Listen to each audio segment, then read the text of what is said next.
ziarah yang dilakukan penyelenggara biasanya seperti kami ini itu ada dua tempat.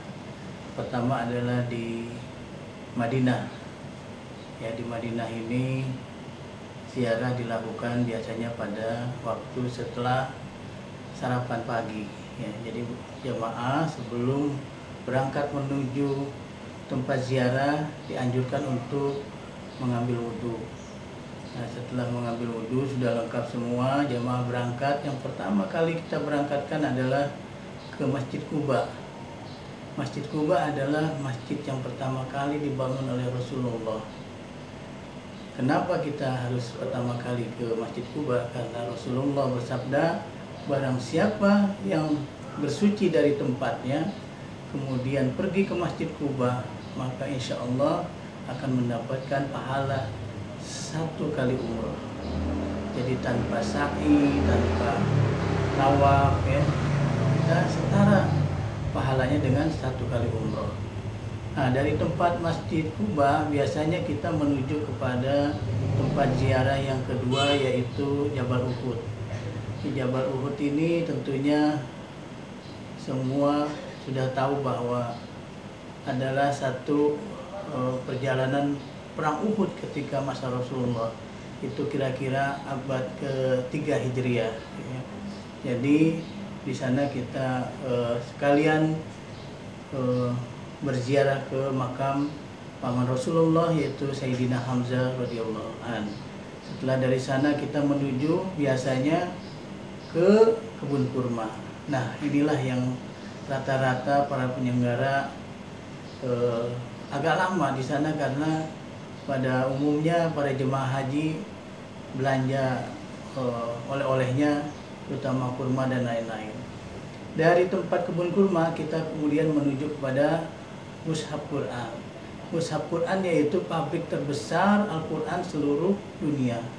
Namun di pabrik ini para jamaah tidak semuanya harus dan diperbolehkan masuk.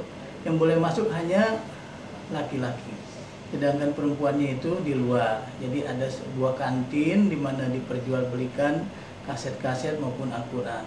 Buat jamaah laki-laki, kita bisa masuk ke pabrik Al-Quran secara langsung, bisa melihat proses pembuatan dari Al-Quran tersebut. Nah, setelah kita melihat, biasanya kita akan diberikan souvenir 1 buah Al-Quran. Dari Mushaf Al-Quran, kita biasanya pergi ke Jabal Mahnet. Namun apabila larangan dari pemerintah Saudi Arabia masih berlaku, mungkin kita tidak bisa lagi mengunjungi Jabal Mahnet. Nah, setelah dari sana kita perhitungkan waktunya bagaimana supaya kita bisa sholat berjamaah sama-sama di Masjid Nabawi, yaitu jamaah sholat zuhur. Kalau waktu memungkinkan, kita akan mampir ke Masjid Qiblatain, di mana Masjid Qiblatain ini adalah masjid 2 kiblat. Ketika belum diturunkan perintah Allah untuk menghadap ke Masjidil Haram, kita waktu itu menghadap ke Masjidil Aqsa. Dari sana barulah kita ke Masjid Khandaq. Ya, dari Masjid Khandaq kita kejar waktunya, sebelum sholat zuhur kita sudah harus sampai di hotel kembali. Setelah itu kita siap-siap untuk sholat zuhur. Itu untuk ziarah di kota Madinah. Adapun ziarah di kota Mekah, biasanya para jemaah ini ingin membadalkan keluarganya untuk umroh kedua. Nah, itu untuk laki-laki pakaiannya sudah harus kain ihramnya ditaruh di tas. Ya, karena sebelum kita melaksanakan mikot, jamaah kita ajak dulu ziarah, kecuali wanita. Wanita ini diharapkan yang ingin membadalkan keluarganya untuk umroh langsung berpakaian ihram dan sudah mandi ihram. Begitu juga laki-laki sudah mandi ihram, namun pakaian ihramnya kalau yang laki-laki dibawa. Sebelum kita mikot, kita akan ke tempat ziarah, yaitu pertama adalah Jabal Sur. Jabal Sur ini tempat bersembunyi Rasulullah dengan Sayyidina Abu Bakar sebelum melaksanakan hijrah ke Madinah. Kemudian dari Jabal Sur kita terus ke Jabal Rahmah. di Jabal Rahmah, yaitu kawasan daripada Arafah dan kawasan untuk wukuf para jemaah haji. Di sana kita nanti buat para jemaah boleh diperkenankan naik ke Jabal Rahmah.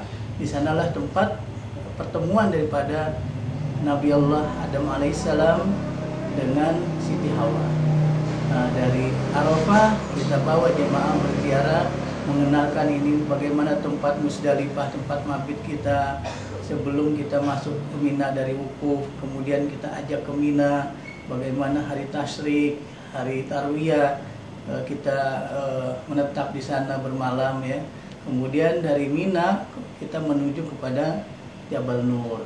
Dari Jabal Nur kemudian kita menuju dua tempat, biasanya ke Ja'ronah atau ke Hudaybiyah. Nah, di dua tempat inilah kalau apabila penyelenggara menentukan di satu tempat, misalnya Ja'ronah, kita langsung bermikot di Ja'ronah, kita sholat 2 rakaat, sholat sunnah ihram, kemudian kita niat umroh kembali. Jadi setelah kita niat umroh, kemudian kita membaca talbiyah terus sampai tiba di hotel. Namun ketibaan tetap sama harus dengan di Madinah. Sebelum sholat zuhur kita sudah tiba di Mekah. Kemudian setelah kita tiba di Mekah, kita sholat zuhur berjamaah dan langsung kita melaksanakan umroh, yaitu tawaf, sa'i, tahallul dan tertib. Demikianlah kira-kira ziarah sekalian umroh pada waktu kita berada di Mekah. Terima kasih.